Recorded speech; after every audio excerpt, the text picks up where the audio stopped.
اور کتے کے سردار کے سامنے میں فریاد کی. اس سے پوچھا گیا کہ تم نے کیوں پنچایت بلائی؟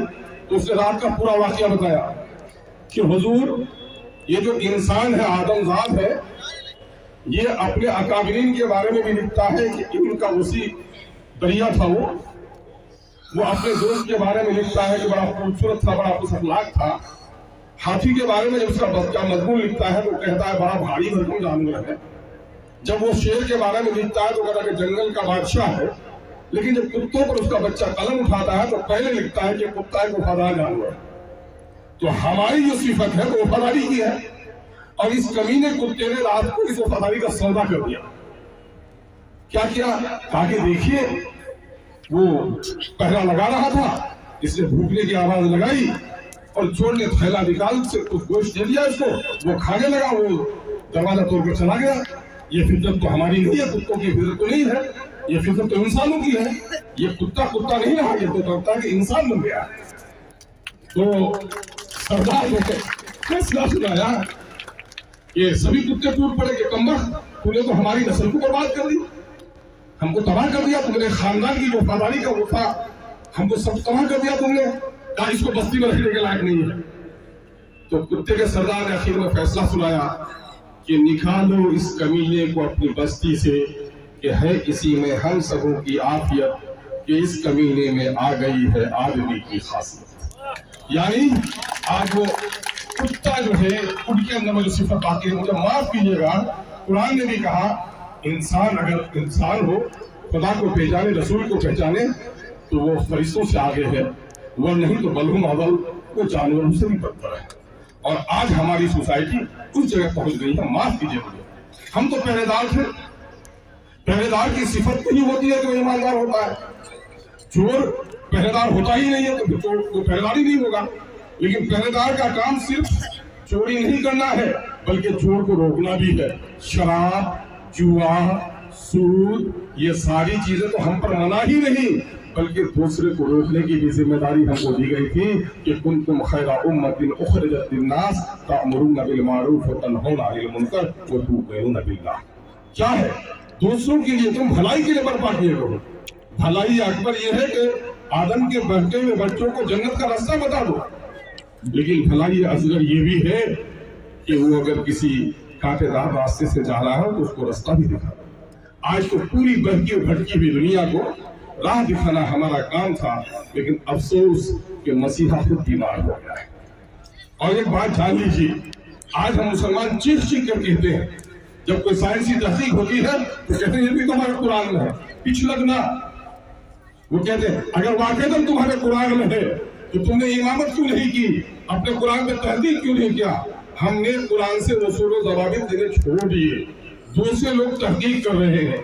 ایک بڑے مفکر عالم نے کہا تھا کہ بچہ ابتدائی دنوں میں رحم مادر میں جو پرورش پاتا ہے، اور ایمبرولوجی کہتے ہیں اس علم کو، بایولوجی میں کا شعبہ ہے، وہ کہا کہ آج سے 60-70 سال پہلے کوئی بھی ایمبرولوجسٹ نہیں جان سکتا تھا، لیکن قرآن نے آج سے 1450 سال پہلے کہہ دیا کہ وہ الگ ہے، وہ جوک کی طرح اس کی کیفیت ہوتی ہے. یہ بلا مبالغہ قرآن نے سائنسی اصول و ضوابط کو بہت بہتر انداز میں پیش کیا، لیکن اس کی توضیح دوسرا کرتا ہے، تائید ہم کرتے ہیں، ہم اس کی توضیح کرنے سے آج قاصر ہیں. اس کی وجہ کیا ہے؟ یہ جلسے کو بھی اگر دیکھیں آپ، اس پر حکومت کی بڑی ذمہ داری ہے. حکومت کی ذمہ داری یہ ہے کہ وہ منشیات سے بچائے. لیکن گاندھی جی کے پاس جب ہندوستان آزاد ہوا تو شراب کے گاندھی بڑے مخالف تھے، بلکہ گاندھی کو جو گاندھی بنایا تھا ان کی ماں کی نصیحت تھی. گاندھی جب پڑھنے جا رہے تھے تو ماں نے کہا بیٹا تو 7 سمندر لنگا پار جا رہا ہے بیٹا. اس زمانے میں ٹیلی فون بھی نہیں تھے، خطوط کا معاملہ تھا، وہ بھی مہینوں میں 6 مہینے میں خطوط آتے تھے. کہا بیٹا تو میرے جگر کا ٹکڑا، تو مجھ سے بہت دور جا رہا ہے بیٹا، میں تمہیں 2 نصیحت کرنا چاہتا ہوں اپنے دودھ کے قطروں کے حوالے سے. کہا ماں تو جو کہے گی میں اسے مانوں گا. کہا بیٹا میں نے یورپ کے بارے میں سنا ہے، شکشا دیکشا تو بڑی اچھی ہوتی ہے وہاں پر، لیکن 2 بڑی برائی کے بارے میں نے سنا ہے کہ ناری اور شراب بہت سستی ہے وہاں. ناری کے قریب مت جانا، شراب کے قریب مت جانا. بیٹے تو بہت سارے لوگ گئے تھے، گاندھی جو گاندھی بن کر آیا تھا ماں کی اسی نصیحت پر آیا. یقیناً ہے کہ اس سے بھی پاکیزہ ہمارے پاس ہمارے بزرگوں کے ہیں. عبد القادر جیلانی رحمۃ اللہ علیہ کے ماں نے کہا کہ بیٹا مصیبت کا جھوٹ نہ بولنا، ننگا بچے نے اپنے سیلفی کا تذکرہ کر دیا تھا۔ معاملہ یہ ہے، آج ہم میں سے کتنے حاجی صوفی، معاف کیجیے گا میں اپنے معزز علماء کرام کو نہیں کہہ سکتا، لیکن میں کہوں گا کتنے لوگ ہیں جو کہتے ہیں کہ بیٹا تو دلی پٹنہ جا رہا ہے، ڈاکٹر انجینئر بننے کا خواب ہے، لیکن بیٹا اپنے ایمان سے غافل ہو کر ڈاکٹر اور پروفیسر بننا بھی کوئی کام نہیں آئے، بیٹا اس کا خیال رکھنا۔ کیا ہم نصیحت کرتے ہیں؟ مادہ پرستی، ابھی حضرت مولانا ندوی صاحب کہہ رہے تھے کہ بت کی پرستی ہوتی تھی۔ دیکھیے ابلیس جو شیطان ہے بڑا ذہین ہے، وہ پہلے مورتیوں کو پجوایا، عکس کو پجوایا، لیکن وہ سمجھتا ہے کہ سائنسی اصول و ضوابط نے مورتیوں کی حقیقت کو واضح کر دیا ہے، تو ایسا بت تراشو کے ساتھ مفتی فتویٰ بھی نہیں دے پائے۔ اور وہ بت تراشو، وہ بت کیا ہے؟ وہ بت ہے شہرت کا بت جس کا کوئی پیکر نہیں، وہ بت ہے دولت کا بت، وہ ہے کیا؟ شہرت کا بت، دولت کا بت، عزت کا بت، مادہ پرستی کا بت۔ ایک ایسا بت ہے جو بت کیا ہے؟ خدا کے بالمقابل اس چیز کی پرستش کرنا۔ ایک انسان اگر خدا کے مقابلے میں رشوت لے کر دولت کی پرستش کر رہا ہے، صورت کے خاطر خدا کے واجبات اور فرائض کو وہ چھوڑ رہا ہے، تو یہ کیا ہے؟ یہ بھی ایک قسم کی پرستش ہے۔ ہم سب لوگ اس میں مبتلا ہیں۔ یقیناً ہے کہ اس نشہ خوری نے ہمارے علاقے میں، امور کے علاقے میں پچھوی حلقہ ہے، ہر دن شکایت کرتا رہا ہوں، وہاں کے شریف لوگ بھی شکایت کرتے ہیں۔ ہمارے پاس 2 پنچایت ہے، کہیں وہ لوگ برا نہ مان جائے، لیکن شریف لوگ برائیوں کو مٹانے والے چیزوں کی تعریف کرتے ہیں۔ ٹیر پاڑا اور ادھان وہ کنٹرول ہوتا ہے ہمارا یہاں سے، جلال پور تھانہ سے، جلال گڑھ سے۔ آپ کو کیا کہوں، وہاں کے خود مسلمان لوگ کہتے ہیں کہ غیر مسلم نہیں، مسلمان لوگ ہی آج شراب بناتے ہیں۔ کئی لوگ تو ایسے ہیں، معاف کیجیے، پانی دیا سے بھائی، کئی لوگ تو ایسے ہیں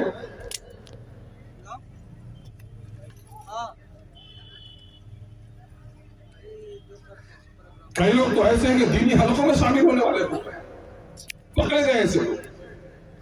تو یہ معاملہ ہم کہیں کہ ٹھیک ہے، یہ تو تذکرہ ہوا، برائی ہے، ان برائیوں کا خاتمہ کیسے ہوگا، ہمیں یہ سوچنے کی ضرورت ہے۔